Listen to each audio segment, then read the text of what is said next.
Assalamualaikum warahmatullahi wabarakatuh. Sahabat Bahaul Story, bagaimana kabar kalian? Semoga selalu dalam keadaan sehat, dimudahkan segala urusan dan dilancarkan rezekinya. Amin ya robbal alamin. Kisah Abu Nawas, cara menangkap pencuri burung. Dikisahkan, pada suatu hari Abu Nawas bertamu ke rumah sahabatnya yang bernama Hamid. Melihat kehadiran Abu Nawas, Hamid pun langsung menyambut Abu Nawas dengan sukacita. "Wahai sahabatku, sudah lama kita tidak bertemu," kata Hamid sambil memeluk Abu Nawas. Mereka berdua pun lalu duduk dan ngobrol panjang lebar. Di sela-sela obrolannya, Abu Nawas pun melihat burung milik Hamid yang berada di dalam sangkar yang tergantung di teras rumah Hamid. "Sekarang kamu suka memelihara burung ya Hamid? Burungmu sangat bagus," kata Abu Nawas. "Ya Abu Nawas, sekedar mengusir kejenuhan saja. Dan banyak yang menawarnya dengan harga tinggi. Namun aku tidak ingin menjualnya," jawab Hamid. "Kenapa Hamid? Kan kamu dapat untung besar nantinya," tanya Abu Nawas.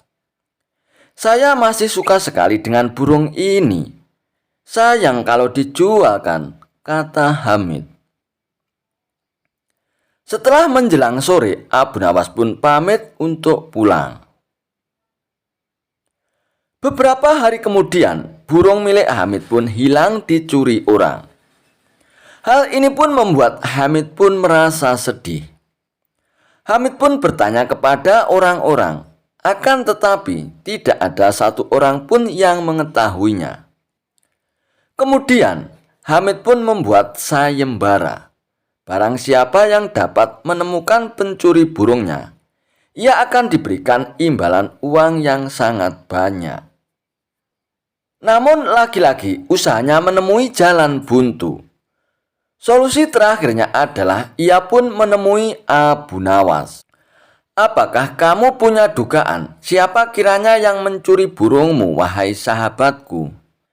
tanya Abu Nawas kepada Hamid yang datang ke rumahnya. "Yang pasti orang dekat, wahai Abu Nawas. Bisa jadi tetanggaku, mungkin juga kawanku. Tapi aku tidak berani sembarangan untuk menuduhnya," jawab Hamid. Mendengar penuturan Hamid, sejenak Abu Nawas pun terdiam. Ia memikirkan cara menemukan pelakunya. Tidak lama kemudian muncullah ide cemerlang Abu Nawas. "Aku punya ide, wahai Hamid. Undang semua orang-orang dekatmu dan ajak mereka makan siang di rumahmu," perintah Abu Nawas. Mendengar hal itu, Hamid pun heran. "Untuk apa Abu Nawas? Jika engkau ingin tahu pelakunya, turuti saja perintahku," kata Abu Nawas. Keesokan harinya, Hamid pun mengundang orang-orang dekatnya, yaitu tetangga dan kawan-kawan Hamid. Setelah mereka berkumpul, mereka pun semua disuguhi hidangan makan siang. Tiba-tiba Abu Nawas pun berdiri dan berkata, "Apakah kalian tahu kenapa kalian diundang kemari oleh Hamid?" tanya Abu Nawas. Mereka pun menjawab, "Untuk makan-makan Abu Nawas." Abu Nawas pun lalu kembali bertanya, "Dalam rangka apa kalian diundang ke sini?" Salah satu dari mereka pun berceletuk, "Dalam rangka pencurian burungnya Hamid, Abu Nawas." Spontan saja hadirin semua tertawa mendengar perkataan tersebut. "Apakah kalian siap bersumpah bahwa kalian tidak mencuri burungnya Hamid?" tantang Abu Nawas. Suasana pun tiba-tiba berubah menjadi tegang. "Begini wahai kawan, untuk apa kalian bersumpah? Karena sebenarnya aku dan Hamid sudah mengetahui pelakunya. Dan dia ada di sini bersama kalian," kata Abu Nawas. Mendengar hal itu, orang-orang yang berkumpul di rumah Hamid pun menjadi penasaran. "Siapa orangnya, Abu Nawas? Kami ingin mengetahuinya," tanya mereka. "Oh, tidak perlu disebutkan. Nanti aku yang akan berbicara kepadanya di lain waktu," tutur Abu Nawas. Jawaban Abu Nawas ini pun membuat mereka tidak terima. Mereka protes dan berkata, "Tidak bisa, Abu Nawas. Kami harus mengetahuinya sekarang juga. Kami akan menghukum dan mengusirnya." Situasi pun semakin memanas. Dan ini sesuai dengan rencana Abu Nawas. "Tidak perlu kalian lakukan itu. Cukup dia merasa panik dan takut," balas Abu Nawas. "Wahai Hamid, beritahu kami siapa pelakunya," desak mereka. Hamid pun menjawab, "Sesuai perintah Abu Nawas, ya aku memang tahu. Tapi biarkan Abu Nawas yang atur semuanya." Jawab Hamid membuat mereka pun semakin emosi. "Kami tidak akan meninggalkan tempat ini sebelum kami tahu jawabannya." "Baiklah, aku akan menyebutkan ciri-cirinya. Pencuri itu adalah lelaki yang di kepalanya terdapat sehelai bulu burung," ucap Abu Nawas. Para hadirin pun melirik satu sama lain. Namun ada salah satu dari mereka yang tampak tegang dan dia meraba-raba rambutnya untuk mencari sehelai bulu burung. Di saat itulah Abu Nawas langsung berteriak dan menunjuk orang tersebut. "Dialah pelakunya, dia yang mencuri burung si Hamid." Dan orang itu pun tak bisa mengelak dan akhirnya ia pun terpaksa mengakui perbuatannya. Singkat cerita, burung si Hamid pun akhirnya dikembalikan oleh si pencuri. Dan sebagai tanda terima kasih, Hamid pun memberikan sejumlah uang kepada Abu Nawas.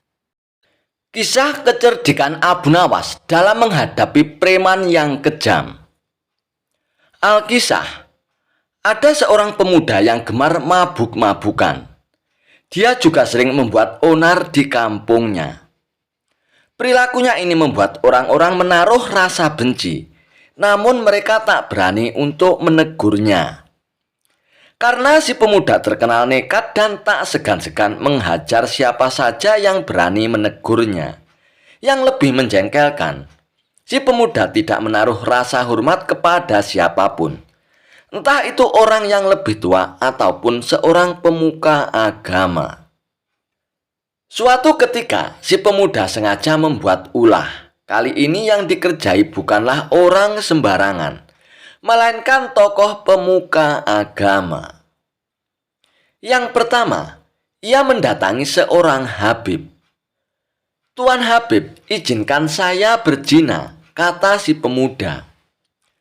Mendengar itu, sang Habib pun kaget bukan main. "Kalau kamu mau berzina, itu urusanmu, jangan meminta izin dariku," jawab sang Habib. "Tapi aku menginginkan izin darimu, Tuan. Mau mengizinkan atau tidak?" Si pemuda pun kembali bertanya. "Tidak mungkin aku mengizinkanmu. Itu perbuatan yang melanggar agama. Kalau aku mengizinkanmu, sama saja aku memperbolehkan orang untuk berbuat dosa," balas sang Habib dengan tegas. Tanpa diduga, si pemuda itu pun langsung memberikan serangan pukulan tepat mengarah di kepala sang Habib. Sang Habib pun langsung jatuh tersungkur dan merintih kesakitan. Si pemuda itu pun lalu pergi meninggalkannya. "Aku akan mencoba mendatangi Tuan Pendeta. Aku ingin tahu apa jawabannya," kata si pemuda dalam hatinya. Ia pun lalu pergi ke rumah sang pendeta. Setibanya di rumah sang pendeta, lalu pemuda itu pun bertanya, "Tuan Pendeta, izinkan saya berzina," pinta si pemuda.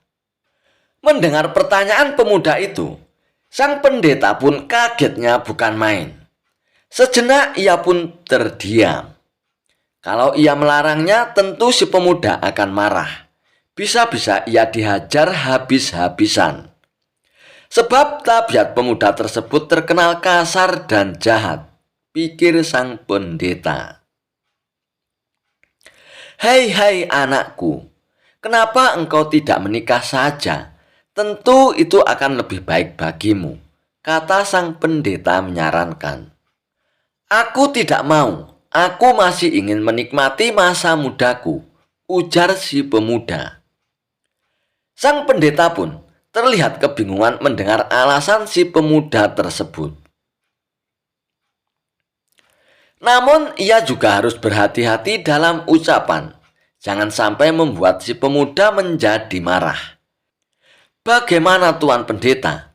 Apakah Tuan mau mengizinkan saya berzina? Tanya si pemuda lagi. Hati sang pendeta menjadi berkecamuk. Kalau ia mengizinkan, sama saja ia memperbolehkan orang untuk berbuat dosa. Tapi kalau ia melarang, si pemuda akan menjadi marah dan tentu saja si pemuda akan menghajarnya. Wahai anakku, saya sangat sayang kepadamu. Tidakkah engkau tahu bahwa siksa api neraka itu sangat pedih? Aku tidak ingin kamu masuk ke dalamnya, hanya karena perbuatanmu itu, anakku, kata sang pendeta menasihati. Maksud Tuan Pendeta apa? Mati saja belum sudah bicara tentang neraka. Tuan mau mengizinkan saya berzina atau tidak? Tanya si pemuda lagi mulai emosi.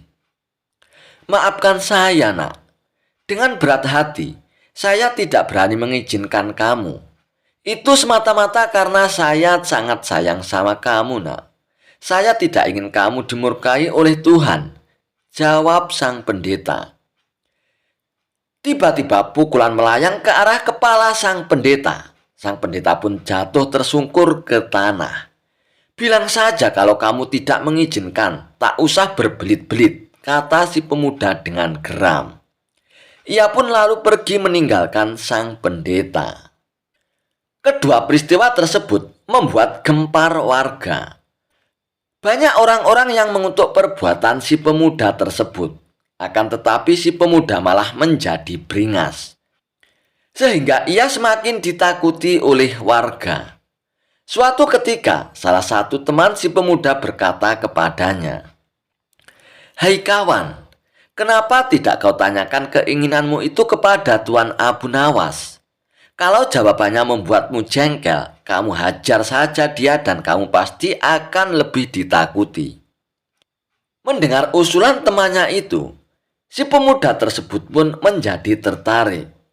Benar juga katamu, besok aku akan menemui Tuan Abu Nawas, timpal si pemuda. Pada keesokan harinya, si pemuda segera berangkat menuju rumah Abu Nawas. Sesampainya di rumah Abu Nawas, pemuda itu pun mendapati Abu Nawas sedang duduk santai di depan rumahnya. Tuan Abu Nawas, bolehkah saya masuk?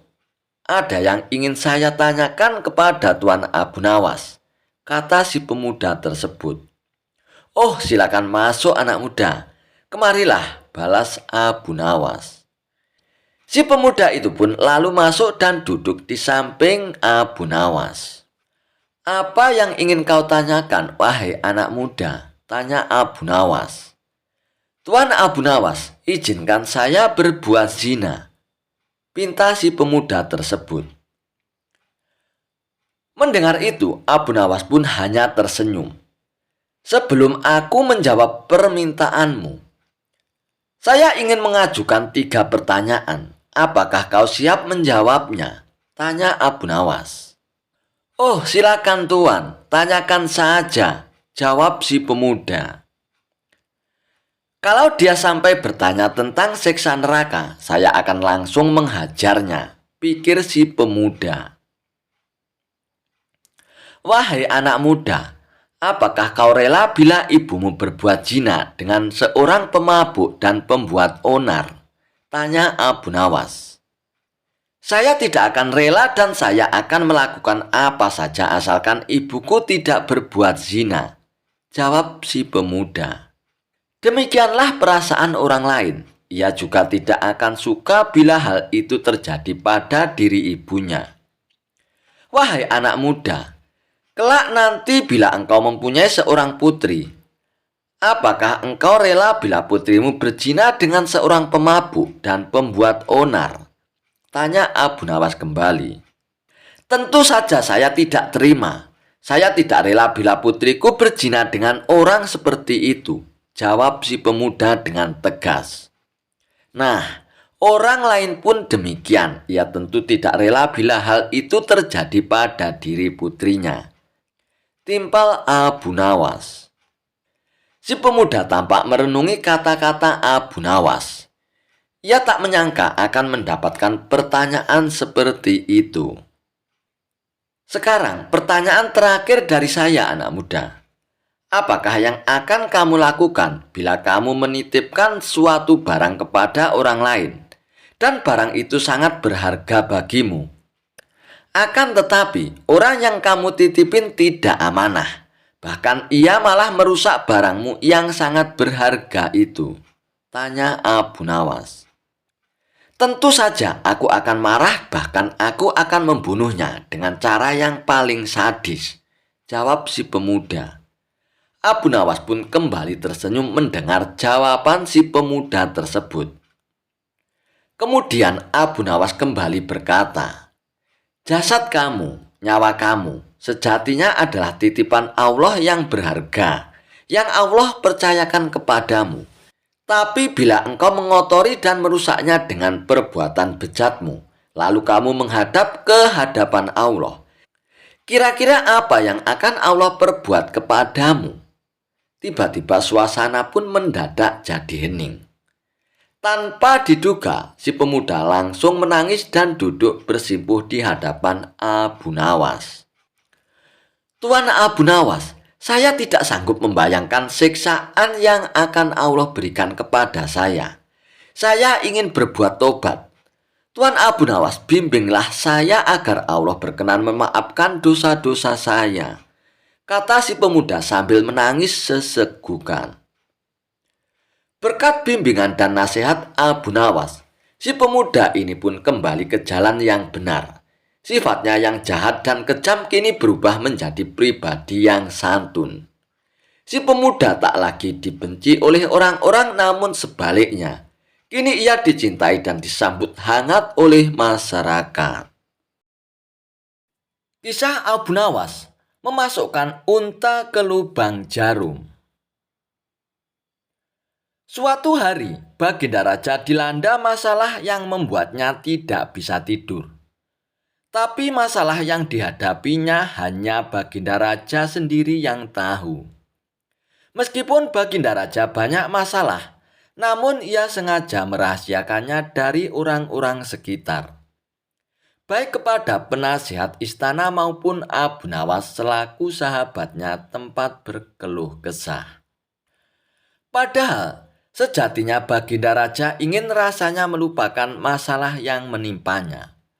Kalaupun ia bisa lari menghindar, tentulah ia akan melakukannya. Tapi kenyataannya permasalahan yang dihadapi terasa seperti mengikuti kemanapun Baginda Raja pergi. Sejak saat itulah Baginda Raja sering terlihat melamun seorang diri. Kemudian penasihat istana mendekati Baginda Raja.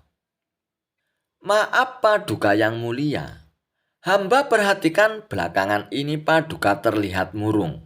Hamba khawatir Paduka nanti akan jatuh sakit. Apakah ada sesuatu yang Paduka pikirkan?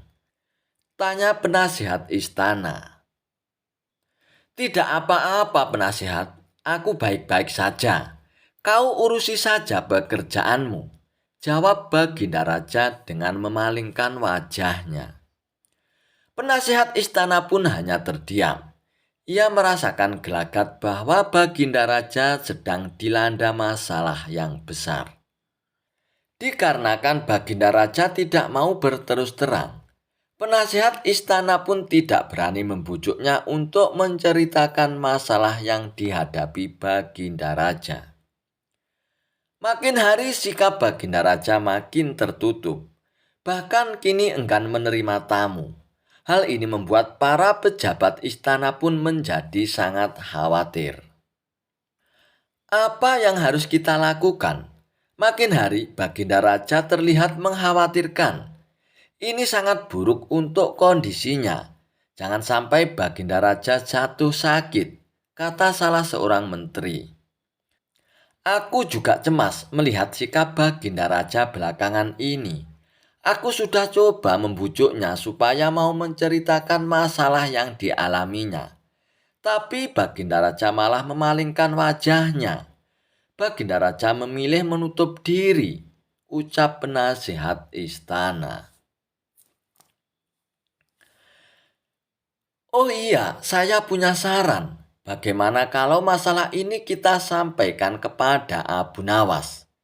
Biasanya dia tahu solusinya, ujar salah satu menteri. Iya, saya setuju dengan saran tersebut, balas yang lainnya. Maka beberapa menteri istana pun segera mendatangi rumah Abu Nawas. Melihat yang datang adalah para menteri, Abu Nawas pun sempat terkejut. Karena biasanya yang diutus Baginda Raja adalah para prajurit istana. Wahai para menteri, kenapa kalian yang datang sendiri ke sini? Biasanya kan para prajurit istana yang diutus Baginda Raja, tanya Abu Nawas. Kami ke sini bukan diutus Baginda Raja, Abu Nawas, tapi atas kemauan kami sendiri, jawab para menteri. Kemudian para menteri ini memberitahu kepada Abu Nawas tentang keadaan yang menimpa Baginda Raja. Kami semua sudah berusaha memberi perhatian, tapi Baginda Raja selalu menutup diri, Abu Nawas, kata salah satu menteri. Baiklah, aku akan coba menghiburnya. Mari kita datang ke istana sekarang, ajak Abu Nawas. Singkat cerita, Abu Nawas pun menghadap Baginda Raja. Lalu ia pun bercerita tentang kisah-kisah jenaka di hadapan Baginda Raja. Ia berharap Baginda Raja bisa terhibur dan tertawa. Tapi ternyata tidak ada reaksi apapun. Baginda Raja hanya terdiam, malah meninggalkan Abu Nawas. Lalu ia pun masuk ke kamarnya. Selepas Baginda Raja pergi, para menteri pun segera menghampiri Abu Nawas. Bagaimana ini Abu Nawas? Kamu lihat sendiri kan, ucap para menteri. Sepertinya Baginda Raja sedang mengalami masalah berat. Biarkan aku pulang dulu, aku akan memikirkan cara untuk mengatasi masalah ini, ucap Abu Nawas. Setibanya di rumah, Abu Nawas terus memikirkan cara terbaik untuk memecahkan masalah tersebut. Setelah berpikir cukup lama, akhirnya Abu Nawas pun menemukan ide yang cemerlang. Keesokan harinya, Abu Nawas pun pergi ke pasar. Di hadapan orang-orang, Abu Nawas berteriak, "Apakah di antara kalian ada yang bisa memasukkan unta ke lubang jarum?" Mendengar pertanyaan Abu Nawas, semua orang-orang yang ada di pasar pun merasa heran. Salah satu dari mereka pun lalu menjawab, "Mana mungkin bisa, itu perkara yang mustahil." Dengan lantang, Abu Nawas pun membalas, "Tidak ada perkara yang mustahil. Jangankan aku, anak kecil pun itu bisa melakukannya. Kalau kau memang bisa, coba tunjukkan kepada kami, Abu Nawas," pinta mereka. "Maaf kawan-kawan, sayangnya aku hanya bisa membuktikannya bila di hadapan Baginda Raja," jawab Abu Nawas. Begitulah seterusnya setiap ada keramaian orang ataupun perkumpulan. Abu Nawas selalu mengatakan hal yang sama. Akhirnya kabar tentang Abu Nawas bisa memasukkan unta ke lubang jarum sampai juga hingga ke telinga Baginda Raja. Awalnya, Baginda Raja tidak terlalu memperdulikannya. Akan tetapi, lama-kelamaan timbul juga rasa penasaran pada diri Baginda Raja. Maka diperintahkanlah beberapa pengawal istana untuk memanggil Abu Nawas. Tuan Abu Nawas, Anda diperintahkan Paduka Raja untuk datang ke istana, ucap salah seorang prajurit. Benarkah itu prajurit? Tanya Abu Nawas untuk memastikan. Benar Tuan Abu Nawas, jawab prajurit tersebut. Rencanaku akhirnya berhasil, pikir Abu Nawas dalam hatinya. Oh iya, bagaimana kondisi Baginda Raja sekarang? Tanya Abu Nawas kembali. Baginda Raja masih sering mengurung diri dan sering tampak termenung, jawab salah seorang prajurit. Baiklah, aku akan ke istana sekarang, balas Abu Nawas. Tidak lama kemudian, Abu Nawas pun sampai di istana. Lalu ia pun segera menghadap Baginda Raja. Wahai Abu Nawas, aku dengar kau bisa memasukkan seekor unta ke lubang jarum. Kau bersedia membuktikannya bila di hadapanku. Benarkah itu Abu Nawas? Tanya Baginda Raja. Oh, benar sekali Paduka yang mulia, jawab Abu Nawas dengan tenang.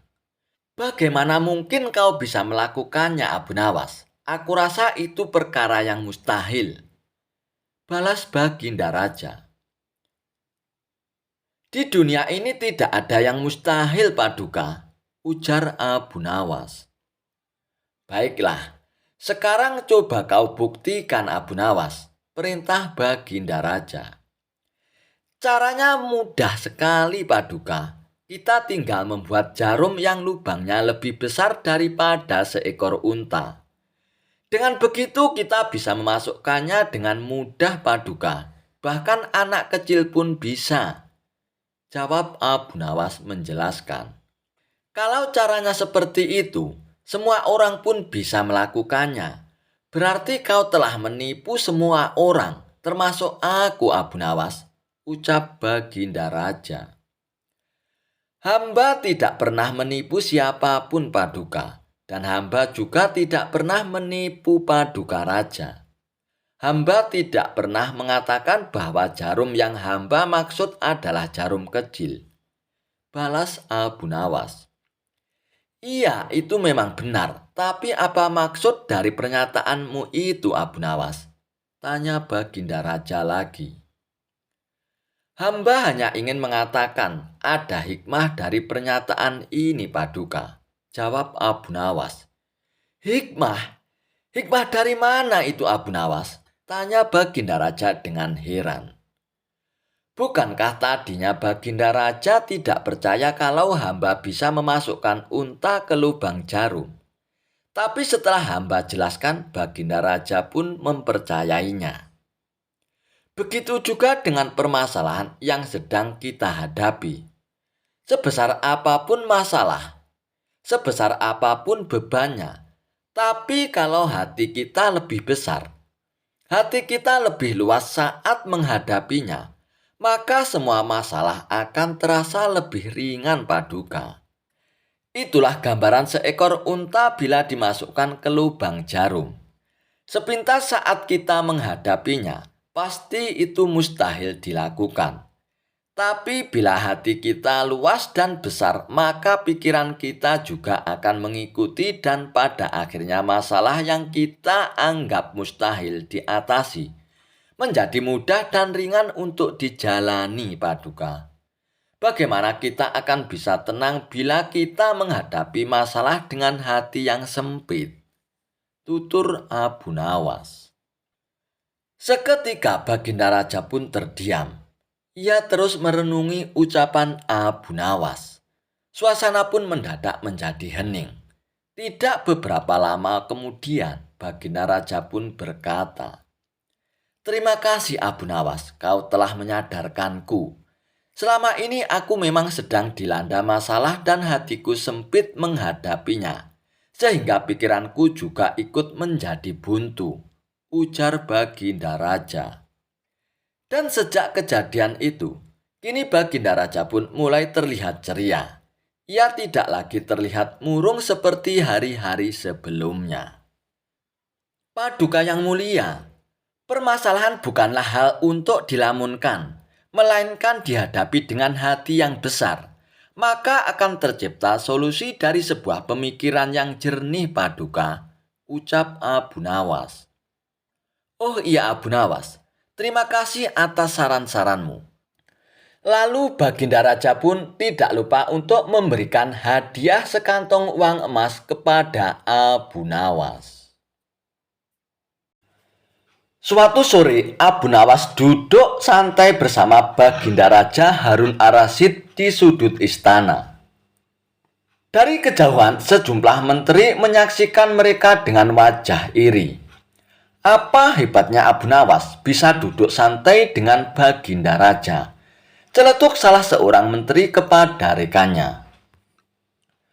Sementara Baginda Raja dan Abu Nawas asik-asik saja ngobrol diselingi tawa. Abu Nawas, kenapa pejabat istana tidak suka dengan kamu? Tanya Baginda Raja di sela-sela sambil menyeruput kopinya. Abu Nawas hanya tersenyum.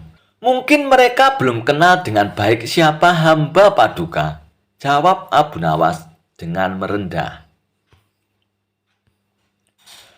Belum kenal bagaimana Abu Nawas?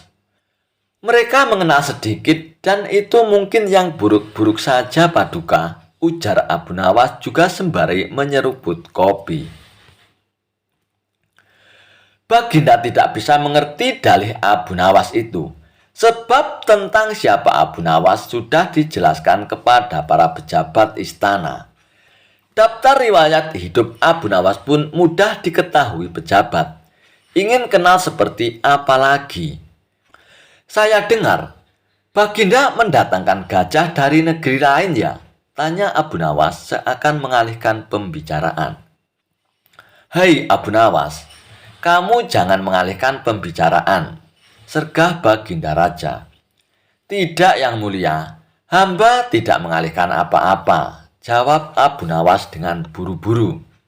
Ini ada kaitannya dengan pertanyaan Baginda Raja. Jelas Abu Nawas. Apa maksudmu Abu Nawas? Apakah semua pejabat istana sudah pernah melihat seperti apa gajah itu, Paduka? Tanya Abu Nawas. Baginda Raja berpikir sejenak. Saya rasa belum semua, jawab Baginda Raja. Bisakah Baginda Raja memanggil beberapa orang yang belum pernah melihat gajah seumur hidupnya? Baginda pun segera memanggil 4 orang pejabat istana, termasuk seorang menteri. Apakah kalian pernah melihat gajah? Tanya Baginda Raja. Belum Baginda Raja, jawab mereka dengan serentak. Baginda Raja lalu memandang Abu Nawas. Bolehkah mereka melihat gajah itu, Baginda? Tanya Abu Nawas. Baginda Raja mengangguk setuju. Akhirnya, para pejabat itu bersama Abu Nawas pun berjalan menuju kandang gajah yang dipandu seorang petugas. Gajah tersebut berada di dalam kandang tidak jauh dari istana. Begitu mereka tiba di kandang gajah, Abu Nawas memadamkan lampu sehingga menjadi gelap gulita. Mereka tidak bisa melihat apapun. Seorang pejabat menyentuh belalainya sehingga ia mengira bahwa makhluk ini pasti seperti sebatang pipa. Pejabat kedua menyentuh telinganya dan menyimpulkan bahwa ia adalah kipas. Selanjutnya, pejabat ketiga memegang kakinya sehingga ia berkesimpulan bahwa gajah itu adalah binatang seperti pilar. Akhirnya, pejabat yang keempat pun menyentuh punggungnya sehingga ia yakin gajah adalah semacam singgasana. Selanjutnya, Abu Nawas mengajak para pejabat itu kembali menghadap Baginda Raja. Coba jelaskan seperti apa gajah itu kepada Baginda, pinta Abu Nawas kepada keempat orang itu. Dan tidak seorang pun bisa menggambarkan gajah dengan sempurna, lantaran hanya menyentuh sebagian makhluk itu. Maka setiap orang hanya mengacu pada apa yang telah diketahuinya. Begitulah Baginda Raja, ujar Abu Nawas dengan tersenyum. Mereka tidak mengenal gajah dengan benar karena mereka dalam kegelapan dan terburu-buru mengambil kesimpulan. Baginda Raja pun mengangguk-anggukkan kepala. Ternyata memang butuh waktu dan pikiran yang bening, tanpa sikap iri untuk mengenal dirimu, ujar Baginda puas. Dan acara ngopi sore itu pun berakhir dengan kepuasan di wajah Baginda Raja. Abu Nawas benar-benar pintar, ucap Baginda penuh kekaguman. Dan Abu Nawas pun meninggalkan istana. Kisah Abu Nawas mengambil mahkota dari surga. Tidak seperti biasanya, hari itu Baginda Raja tiba-tiba ingin menyamar menjadi rakyat biasa. Beliau ingin menyaksikan kehidupan rakyat di luar istana tanpa sepengetahuan siapapun. Agar lebih leluasa bergerak, Baginda mulai keluar istana dengan pakaian yang amat sederhana, layaknya seperti rakyat jelata. Di sebuah perkampungan, beliau melihat beberapa orang berkumpul. Setelah Baginda Raja mendekat, ternyata seorang ulama sedang menyampaikan kuliah tentang alam barzah. Tiba-tiba ada seorang yang datang dan bergabung di situ. Ia bertanya kepada ulama itu, "Kami menyaksikan orang kafir pada suatu waktu dan mengintip kuburannya. Tetapi kami tidak mendengar mereka berteriak. Tidak pula melihat penyiksaan-penyiksaan yang katanya sedang dialaminya. Maka bagaimana cara membenarkan sesuatu yang tidak sesuai dengan yang dilihat mata?" tanya orang itu. Ulama itu berpikir sejenak, kemudian ia pun berkata, "Untuk mengetahui yang demikian itu harus dengan panca indera yang lain. Ingatkah kamu dengan orang-orang yang sedang tidur? Dia kadangkala bermimpi dalam tidurnya digigit ular, diganggu dan sebagainya. Ia juga merasakan sakit dan takut ketika itu, bahkan memekik dan keringat bercucuran pada keningnya. Dan ia pun merasakan hal semacam itu, seperti ketika mereka tidak tidur. Sedangkan engkau yang duduk di dekatnya menyaksikan keadaan seolah-olah tidak ada apa-apa. Padahal apa yang dilihat serta dialaminya adalah dikelilingi ular-ular. Maka jika masalah mimpi yang remeh saja sudah tidak mampu mata lahir melihatnya, mungkinkah engkau bisa melihat apa yang terjadi di alam barzah?" jelas sang ulama. Baginda Raja pun terkesan dengan penjelasan ulama itu, dan Baginda pun masih ikut mendengarkan kuliah tersebut. Kini ulama itu melanjutkan kuliahnya tentang alam akhirat. Dan dikatakan bahwa di surga tersedia hal-hal yang amat disukai nafsu, termasuk benda-benda. Salah satunya benda-benda itu adalah mahkota yang amat luar biasa indahnya. Tak ada yang lebih indah dari barang-barang di surga karena barang-barang itu tercipta dari cahaya. Saking indahnya, maka satu mahkota jauh lebih bagus dari dunia dan isinya. Baginda Raja pun makin terkesan. Lalu beliau pun pulang kembali ke istana. Sesampainya di istana, Baginda Raja sudah tidak sabar lagi ingin menguji kemampuan Abu Nawas. Akhirnya, Baginda Raja pun memerintahkan menterinya untuk memanggil Abu Nawas menghadapnya. Setelah Abu Nawas menghadap Baginda Raja pun bertitah, "Aku menginginkan engkau sekarang juga berangkat ke surga, Abu Nawas. Kemudian bawakan aku sebuah mahkota surga yang katanya tercipta dari cahaya itu. Apa engkau sanggup, Abu Nawas?" "Sanggup, Paduka yang mulia," kata Abu Nawas langsung menyanggupi tugas yang mustahil dilaksanakan itu. Tetapi Baginda Raja harus menyanggupi pula satu syarat yang akan hamba ajukan, kata Abu Nawas dengan percaya diri. Sebutkan syarat itu, Abu Nawas, kata Baginda Raja. Hamba mohon, Baginda Raja menyediakan pintunya agar hamba bisa memasukinya, kata Abu Nawas. Pintu apa itu, Abu Nawas? Tanya Baginda Raja belum mengerti. Pintu alam akhirat, Paduka yang mulia, jawab Abu Nawas. Apa itu, Abu Nawas? Tanya Baginda Raja ingin tahu. Kiamat, wahai Paduka yang mulia. Masing-masing alam mempunyai pintu. Pintu alam dunia adalah liang peranakan ibu.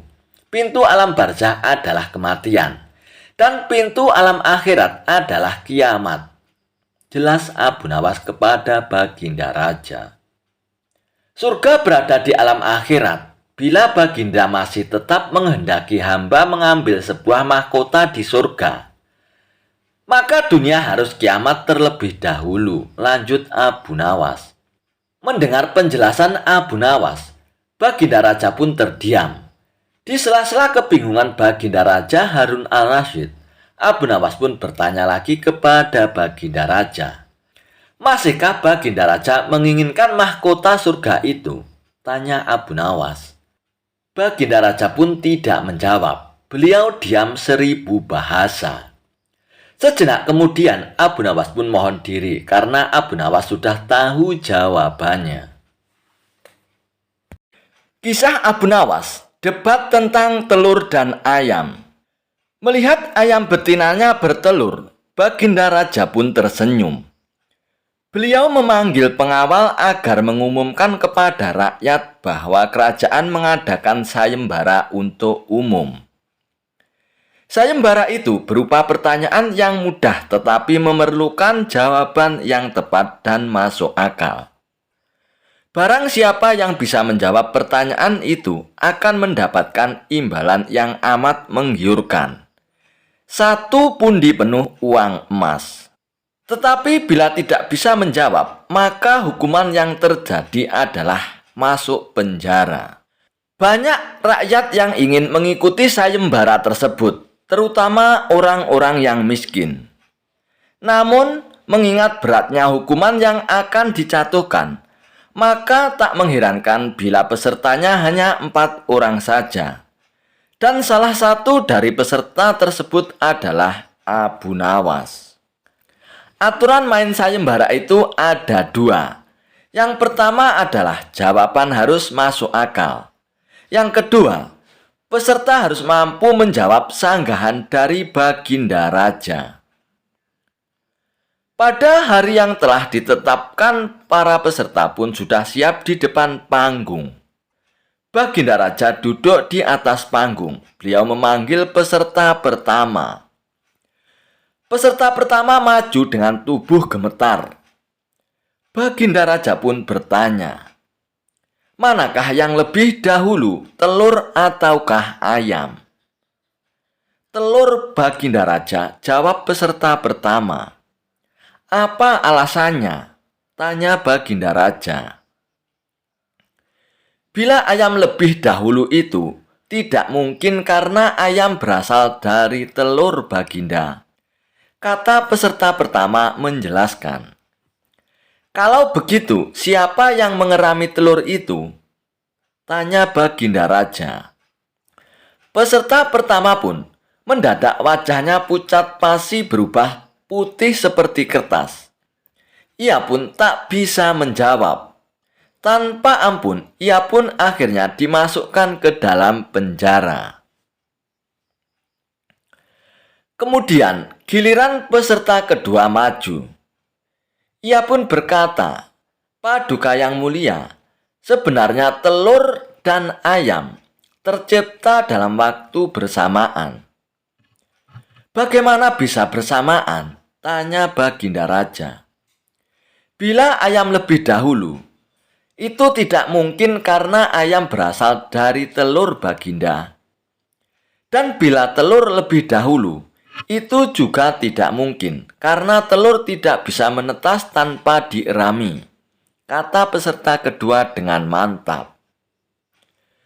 Bukankah ayam betina bisa bertelur tanpa ayam jantan? Sanggah Baginda Raja memojokkan. Peserta kedua pun kebingungan dan tidak bisa menjawab. Dan akhirnya ia pun dijebloskan ke dalam penjara.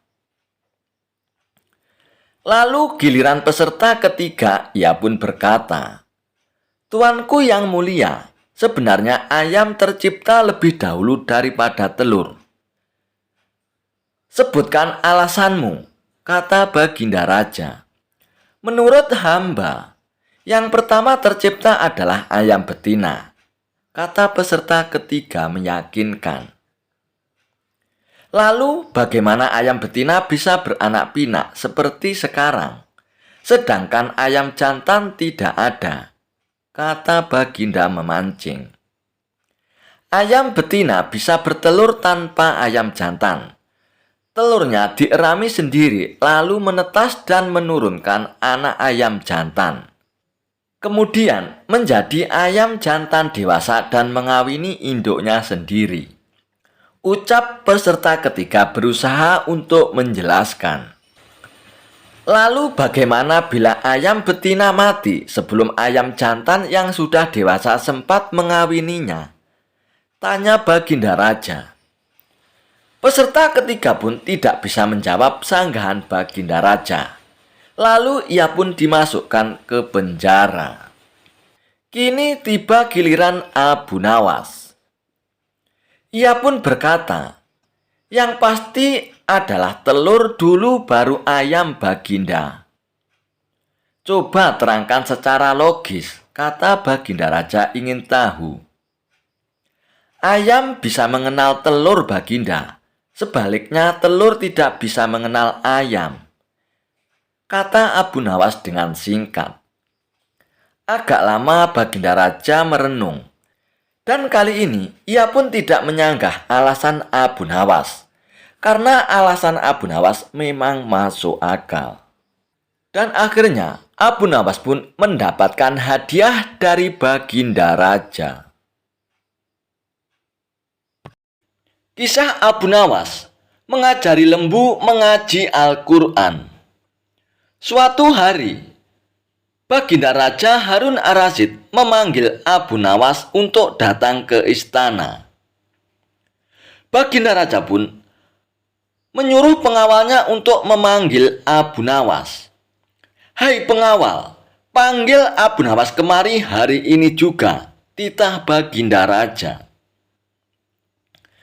Lalu pengawal itu pun bergegas menuju ke rumah Abu Nawas.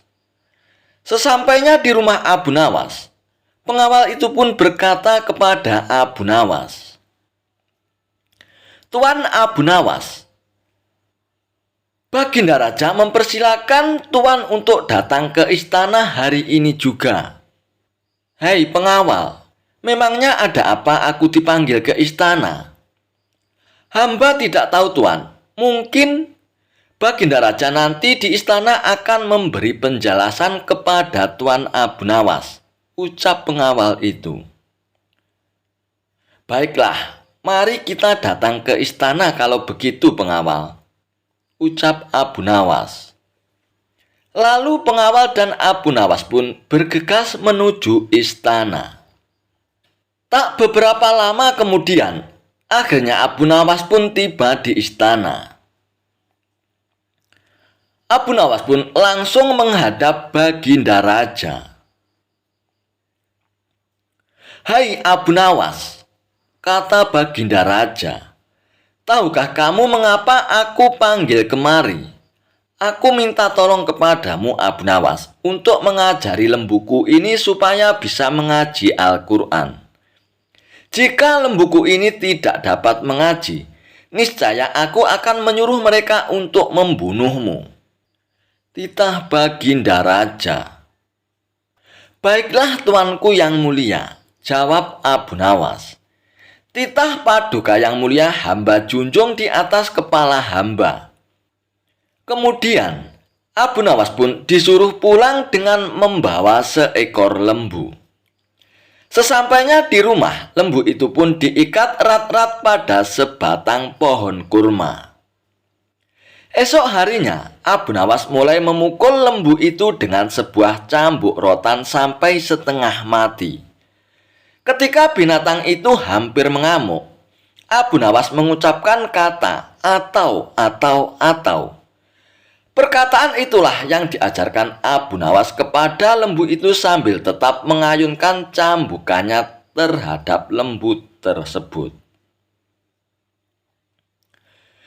Pekerjaan itu ia lakukan setiap hari pagi sampai tengah hari dan dari zuhur sampai maghrib selama beberapa hari. Sehingga tidak terfikirkan untuk menghadap Baginda Raja ke istana. Setengah bulan kemudian, Baginda Raja pun menyuruh seorang pengawal untuk melihat ke rumah Abu Nawas. Apakah Abu Nawas mampu mengajari lembu itu untuk mengaji? Namun, apa yang disaksikan oleh pengawal itu di rumah Abu Nawas tiada lain adalah cambukan yang dilancarkan oleh Abu Nawas ke badan lembu itu sambil berkata, atau, sampai binatang itu kesakitan setengah mati. Melihat kejadian itu, maka pengawal itu pun melaporkan hal itu kepada Baginda Raja. Mohon ampun Baginda Raja, kata pengawal itu sesampainya di istana. Hamba melihat Abu Nawas sedang mengajar lembu itu di belakang rumah dengan sebuah cambuk rotan yang besar. Jika tali pengikatnya tidak kuat, pastilah lembu itu lepas dan mengamuk Paduka.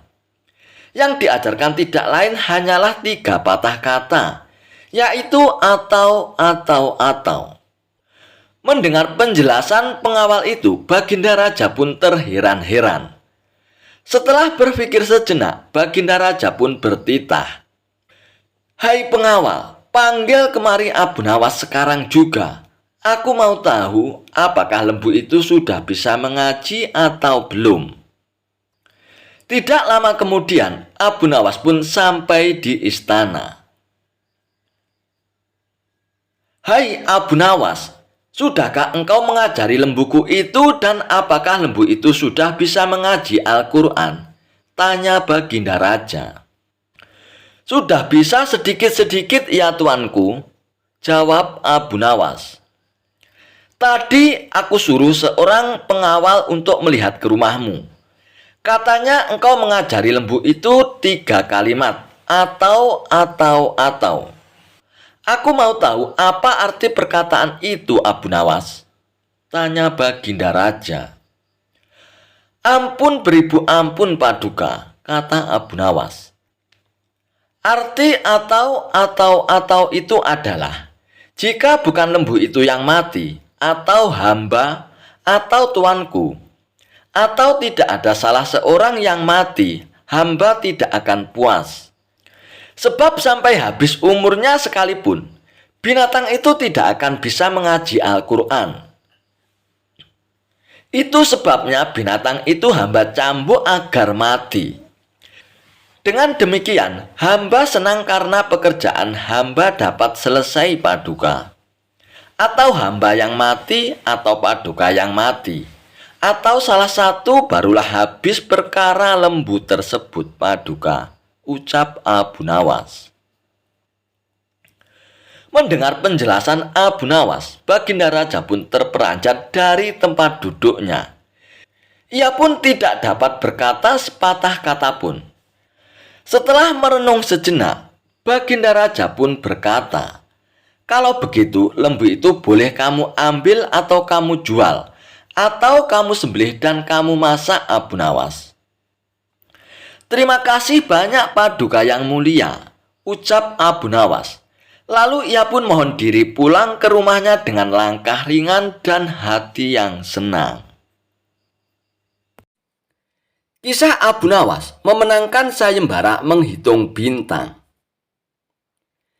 Dikisahkan, pada suatu pagi, Baginda Raja Harun Ar-Rasyid sedang galau.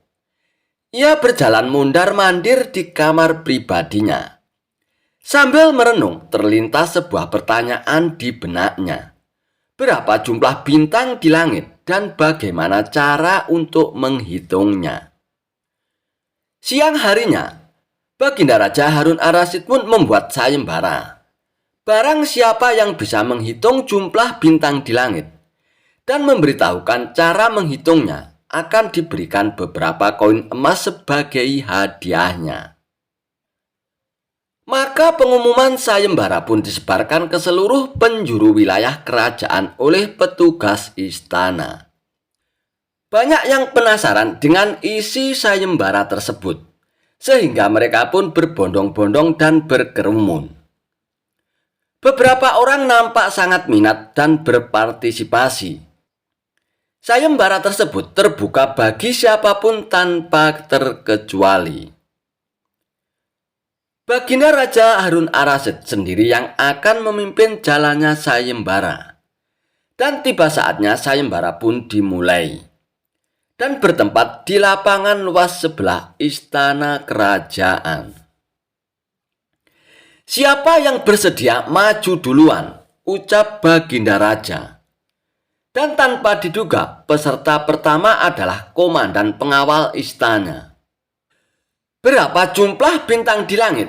tanya Baginda Raja kepada komandan pengawal istana.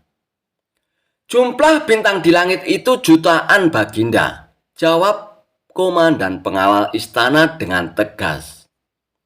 "Bagaimana cara menghitungnya?" Raja kian penasaran. Komandan pengawal istana pun diam beberapa saat, kemudian geleng-gelengkan kepala dan tidak bisa menjawabnya. Sambil melirik, Raja pun mempersilakan komandan istana untuk duduk kembali.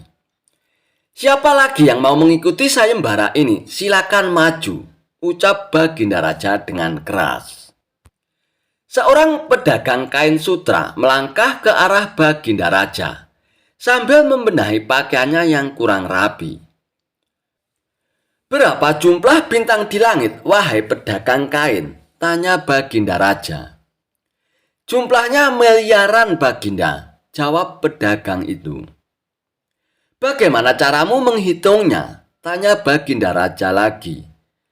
Karena ekspresi pedagang kain sama seperti peserta pertama. Akhirnya Baginda Raja pun mempersilakan untuk kembali ke tempatnya semula. Menuju hitungan mundur kedua, Abu Nawas pun mengacungkan tangannya sambil merangsek ke depan. "Saya yang bisa menjawab pertanyaan itu, wahai Paduka Raja," ucap Abu Nawas.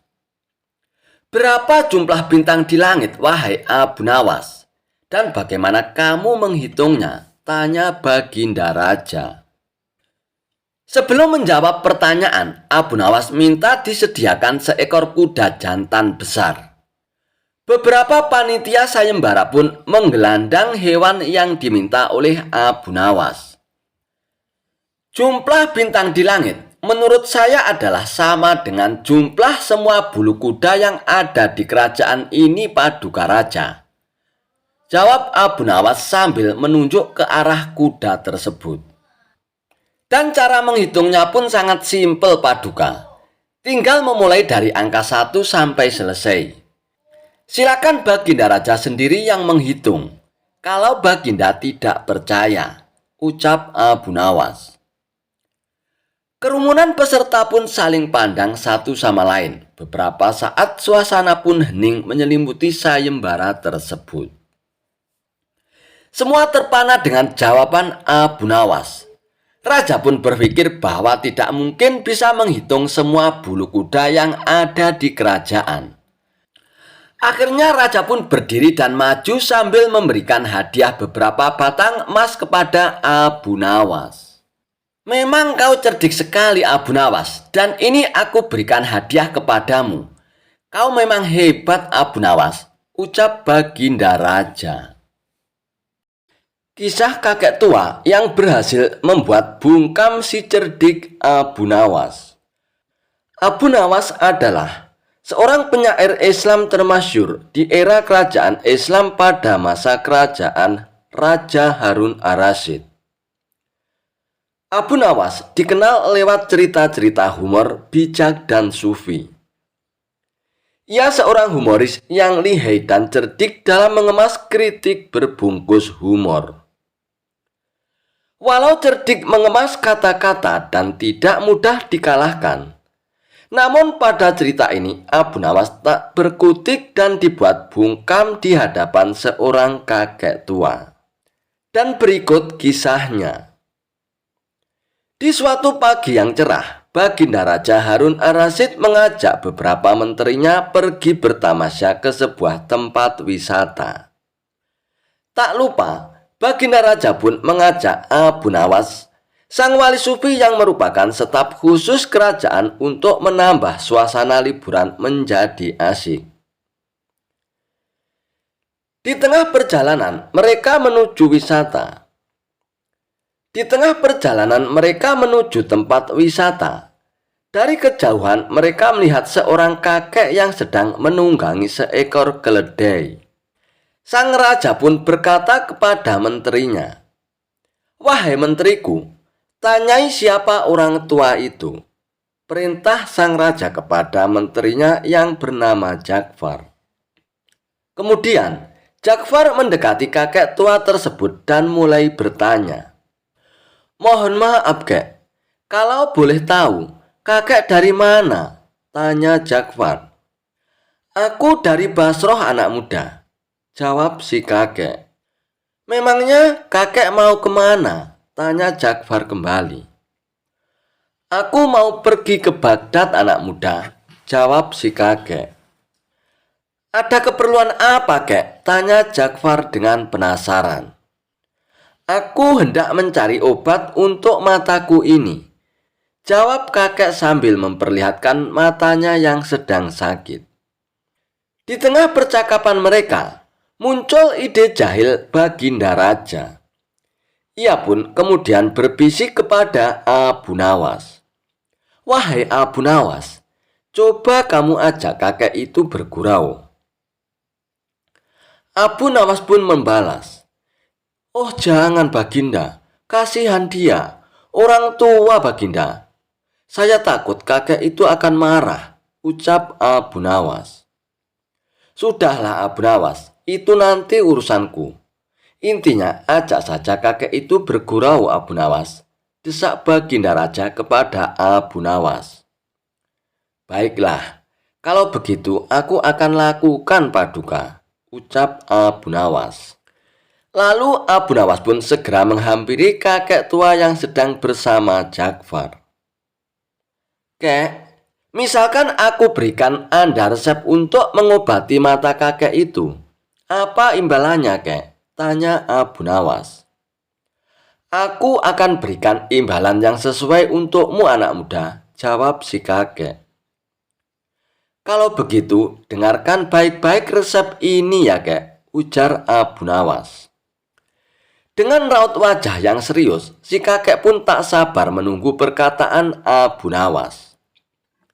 "Jadi begini kek, kakek ambil 3 tiupan angin, 3 sengatan terik matahari, 3 pantulan cahaya rembulan, dan 3 sorot lampu biasa. Setelah semuanya terkumpul, maka kakek tumbuk pada sebuah lempang yang tak berlubang. Kemudian kakek taruh ramuan yang telah lembut itu ke dalam sebuah mangkok besar yang sudah pecah berkeping-keping. Dan jangan lupa kakek harus menyimpannya di udara selama 3 bulan. Setelah masa 3 bulan lamanya, maka oleskan ramuan itu ke mata kakek yang sakit sebanyak 3 kali sebelum tidur. Insya Allah kakek akan sembuh kek," kata Abu Nawas. Mendengar perkataan Abu Nawas, sang kakek itu pun naik pitam. Akhirnya sang kakek pun turun dari keledainya dan menghampiri Abu Nawas. "Hai anak muda, ambil keledai ini sebagai imbalan awalnya," kata sang kakek sambil memalingkan wajahnya dari Abu Nawas. "Jika setelah menggunakan resepmu itu mataku menjadi sembuh, aku akan memberimu lagi imbalan seorang budak wanita yang setia melayanimu. Dan jika kelak ternyata kamu telah mati terlebih dahulu sebelum aku, Budak wanita itu juga akan setia menemanimu di neraka jahanam sana. Ia akan setia meludahi matamu itu dan memukul wajahmu sambil berteriak dan mengejekmu, ucap sang kakek menyumpahi Abu Nawas. Mendengar pernyataan sang kakek tua itu, Abu Nawas pun tak menyangkanya. Ternyata balasan gurauan sang kakek lebih menyakitkan daripada gurauan Abu Nawas. Seketika Baginda Raja pun langsung tertawa terpingkal-pingkal. Sedangkan Abu Nawas hanya bisa melongo mendengar jawaban sang kakek tua tersebut. Dan oleh karena itu, akhirnya Baginda Raja pun kemudian memberi hadiah kepada sang kakek. "Terima kasih Baginda yang mulia," kata si kakek dengan hati yang bahagia. Tak lama kemudian, akhirnya sang kakek pun pergi meninggalkan mereka. Namun Baginda Raja pun masih saja tak bisa menahan tawanya. Ia pun terus tertawa sepanjang perjalanan. Sementara Abu Nawas terus menggerutu mengingat kejadian barusan. Niatnya mau mengerjain si kakek, malah aku yang kena sesal, ucap Abu Nawas. Mendengar Abu Nawas berkata demikian, bukannya kasihan, tawa Baginda Raja malah semakin menjadi-jadi. "Abu Nawas, baru kali ini aku melihatmu tak bisa berkutik di depan seorang kakek tua," ujar Baginda Raja sambil terus tertawa.